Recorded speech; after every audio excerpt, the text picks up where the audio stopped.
یا صحت مند جنت میں جائیں گا یا بیمار جنت میں جائیں گا. اللہ تعالیٰ جانچنا چاہتا ہے کہ اگر میں اس کو امیر بنایا تو قرآن کا اصول ہے اس کو زکوٰۃ دینا چاہیے. 2.5% اپنے نصاب سے زیادہ جتنا پیسہ اس کے پاس ہے, 85 گرام سونا سے زیادہ پیسہ ہے, 2.5% اس کو ہر سال, ہر قمری سال اس کو دینا چاہیے زکوٰۃ میں. امیر تو بن گیا, وہ غریب آدمی کو 0 دینے کا. تو زکوٰۃ کے سوال جواب میں اس غریب انسان کو 100 میں سے 100 مارکس. وہ امیر انسان شاید دیں گا ہی نہیں تو 0 مل گیا, بیچارہ فیل ہو جائے گا. یا ہو سکتا ہے کہ آدھا دیتا ہے تو کم مارکس ملیں گے.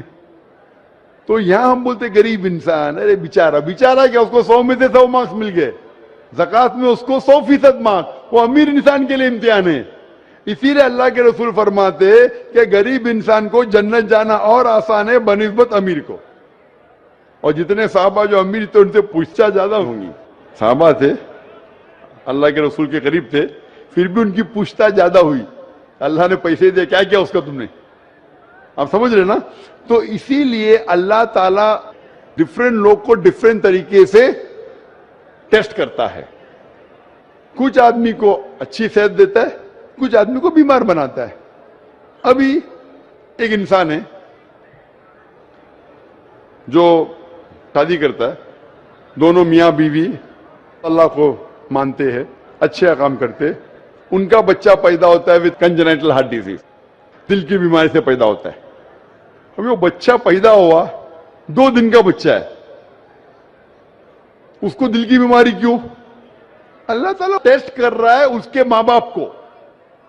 قرآن کی آیت ہے کہ تمہارے بچے, تمہاری دولت تمہارے لیے امتحان ہے, ایک فتنہ ہے. فتنہ عربی میں مانی امتحان, اردو میں فتنہ کے 2 معنی ہوتے ہیں, ایک ہوتا ہے فتنہ, ایک ہوتا ہے امتحان. تو قرآن مجید میں فتنہ جب کہا گیا وہ امتحان ہے. آپ کے بچے, آپ کی دولت آپ کے لیے امتحان ہے. زیادہ دولت ہے تو خیرات میں دینا چاہیے, بچے ہیں تو آپ کے لیے امتحان ہے. تو اللہ تعالیٰ ٹیسٹ کرنا چاہتے ان میاں بیوی کو کہ اگر میں ان کے لیے ایسا بچہ پیدا کروں جس کو ہارٹ ڈیزیز ہے, پھر بھی وہ میرے پہ ایمان لاتے کیا نہیں.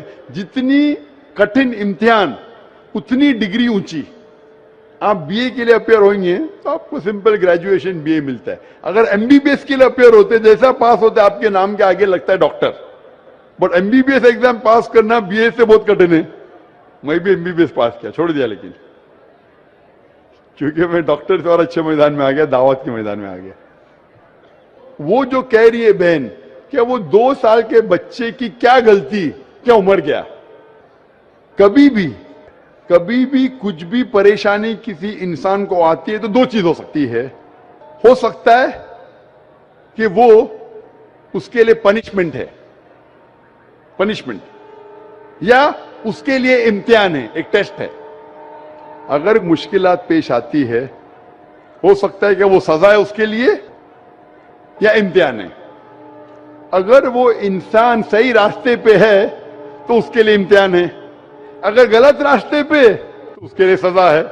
تو ہر انسان کو جب بھی مشکلات پیش آتی ہے اسے اپنے گریبان میں جھانک کے دیکھنا چاہیے, میں کچھ غلطی کر رہا ہوں کیا نہیں, میں قرآن و حدیث کے مطابق چل رہا ہوں کیا نہیں. اگر چل رہا ہوں تو بولنا الحمدللہ یہ میرا امتحان ہے, اگر نہیں چل رہا ہوں تو بھائی چلنا شروع کر. اسی طریقے سے کچھ بھی اچھی چیز زندگی میں ہوتی وہ 2 ہو سکتا ہے, ادھر یہ ریوارڈ ہے, ریوارڈ, یا آپ کے لیے ٹیسٹ ہے. ہو سکتا ہے کہ آپ کے لیے کوئی انعام ہے یا آپ کے لیے امتحان ہے.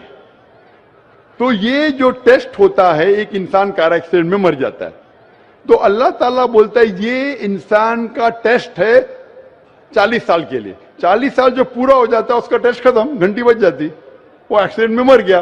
وہ بچے کا امتحان 2 سال کے لیے تھا, وہ بچہ معصوم ہے, کچھ غلطی نہیں کہ جنت میں جائیں گا. ٹیسٹ تھا اس کے والدین کے لیے, اس کے ماں باپ کے لیے, کہ ماں باپ جب 2 سال کا بچہ مرتا ہے پھر بھی اللہ پہ یقین رکھتے کیا نہیں. تو وہ بچہ اگر کوئی گناہ نہیں کرتا وہ ڈائریکٹ جاتا ہے جنت میں. وہ ماں باپ کا ٹیسٹ ہے کہ وہ بچہ مرنے کے بعد پھر بھی اللہ پہ یقین رکھتے ہیں کیا نہیں. تو وہ ان کے لیے امتحان ہے. کدھر بھی نہیں لکھا ہے قرآن حدیث میں کہ اگر وہ بچہ 2 سال کا ہے کہ اس کے لیے سزا ہے. وہ سزا کدھر ہے؟ اس کا امتحان ختم ہو گیا. 2 سال تک امتحان تھا, ٹیسٹ پیپر ختم. اور ہر بچہ جب پیدا ہوتا ہے وہ معصوم ہوتا ہے. بچہ اگر مرا تو انشاءاللہ وہ جنت میں جائیں گا. بڑے ہونے کے بعد جب اللہ آپ کو ذہن دیتا ہے, آپ کو سوچنے کی قوت دیتا ہے, آپ ڈیسیشن خود لے سکتے ہیں, پھر اگر آپ غلطی کیے تو آپ ذمہ دار ہے, اگر اچھے کام کیے تو آپ ذمہ دار ہے. اسی لیے جب آپ بالغ ہوتے ہیں تو پھر آپ پہ ذمہ داری ہوتی ہے کہ آپ اللہ سبحانہ و تعالی خدا ایشور کی بات پہ عمل کر رہے ہیں کیا نہیں. آج اتنا بڑا مجمع ہے ماشاءاللہ, لاکھوں لوگ, 5 لاکھ 10 لاکھ کتنے پتہ نہیں, لیکن ماشاءاللہ ہزاروں کی تعداد میں غیر مسلم بھی ہے, ہزاروں کی تعداد میں غیر مسلمان بھی ہے. آپ نے میرا پیغام سنا. ابھی آپ جب گھر جائیں گے تو آپ سے پوچھ بھی ہوئیں گی نا اوپر سے کہ آپ نے پیغام سنا, عمل کیا کہ نہیں. اگر پیغام صحیح نہیں لگا تو سوال کیوں نہیں پوچھے, اگر صحیح لگا تو عمل کیوں نہیں کیے. تو اس طریقے سے اللہ تعالیٰ امتحان لیتا ہے لوگوں کا.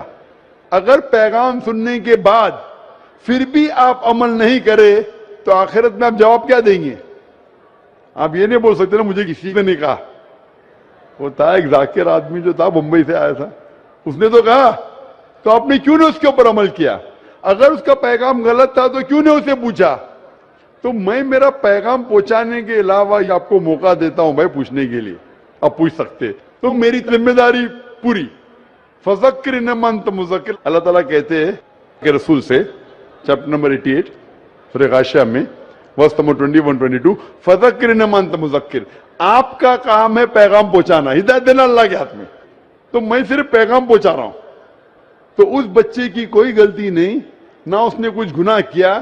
وہ ٹیسٹ ہے, امتحان ہے اس کے والدین کے لیے. جس طریقے سے قرآن میں کہا گیا ہے کہ آپ کے بچے, آپ کی دولت آپ کے لیے امتحان ہے. خوب دھیان سے